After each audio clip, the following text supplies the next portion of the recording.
Thank you, Bill, for taking the time to come in today and speak with us.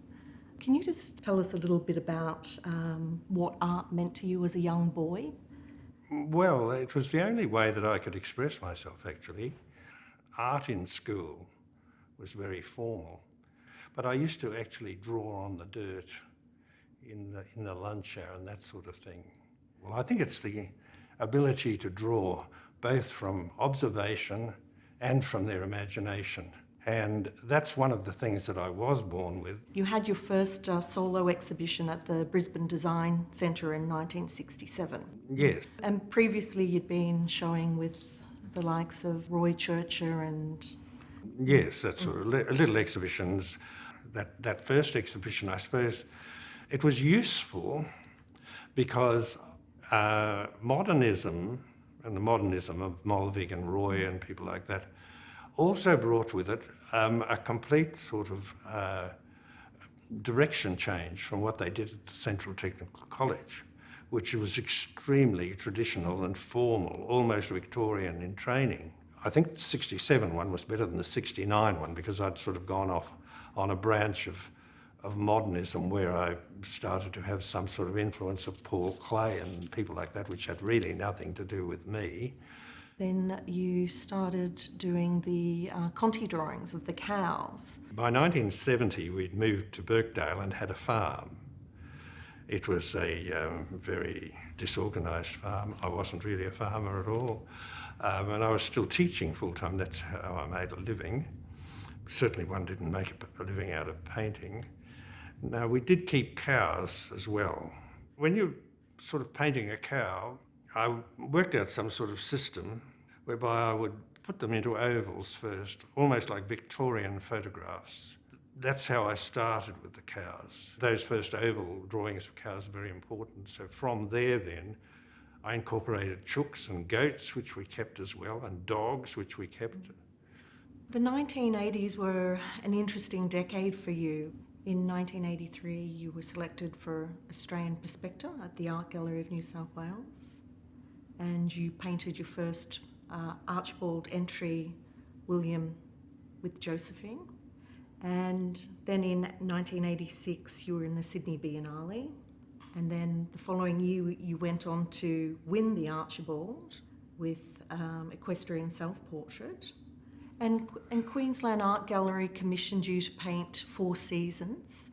That must have been about 1986. So in 1987 you won the Archibald. Yes. And there was a lot of buzz around that.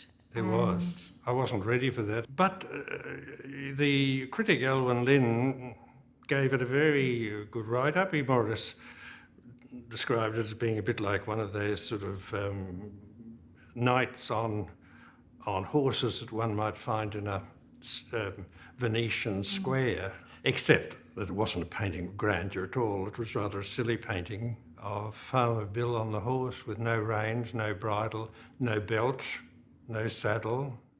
Yeah, I think that there's been a lot written about the self-portraits in terms of parody, but I see a real seriousness to the painting. Yes. I realise that I've got a degree of flippancy about me, and that's just natural. I try not to be, but all of the Archibalds in one way or another are different aspects of not only my personality, but my life. I mean, once I painted myself to look like the dogs and also put in a hunting scene.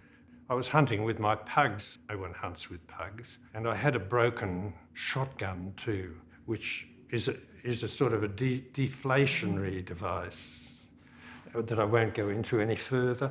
Now, the other person that you paint quite a lot is your wife, Shirley. We had this extraordinary life of living with animals, chasing cows and looking after goats and chooks. And we had 6 children as well. It was a bit like, I was going to say circus, but it's not quite like that. I don't know exactly how to explain all that sort of thing. But as I was doing the farms, Shirley started to appear in them.